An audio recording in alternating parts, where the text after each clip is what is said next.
নির্বাচন কমিশনের সাংবিধানিক ম্যান্ডেট, কনস্টিটিউশনাল ম্যান্ডেট হচ্ছে দুইটা, একটা জাতীয় সংসদ সদস্য নির্বাচনে জাতীয় আর হচ্ছে রাষ্ট্রপতি নির্বাচন। জাতীয় সংসদের নির্বাচন অনুষ্ঠিত হয়েছে, নির্বাচন কমিশন কনস্টিটিউশনাল এটার দায়িত্ব পাবে। সংসদ সদস্যদের শপথ গ্রহণ অনুষ্ঠিত হবে ইনশাআল্লাহ আগামীকাল সকাল 10টায়।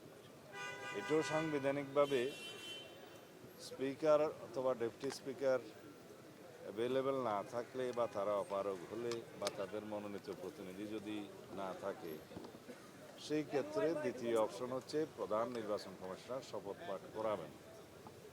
সেই হিসেবে আগামীকালকে সকাল 10টায় জাতীয় সংসদের নির্বাচিত সদস্যদের শপথ গ্রহণ অনুষ্ঠিত হবে। এইটা প্রধান নির্বাচন কমিশনের সাংবিধানিক এখতিয়ার আছে। এর বাইরে কি বললেন সংবিধান সংস্কার পরিষদ, এটা যদি কনস্টিটিউশনে ধারণ করা হয়, সেই মর্মে অ্যামেন্ডমেন্ট হয় এবং সেই শপথ পরিচালনার জন্য সংবিধানের তৃতীয় তফসিলে ফরম হয়, কে শপথ পাঠ করাবেন সেটা নির্ধারিত হয়। এতগুলো হয়ের পরে তারপরে হলে হতে পারে। আগামীকাল পর্যন্ত অপেক্ষা করা যাবে না। আরেকটা বিষয় হলো বিরোধী দল ছায়া সংসদ করছে, এই বিষয়টি কিভাবে দেখছেন?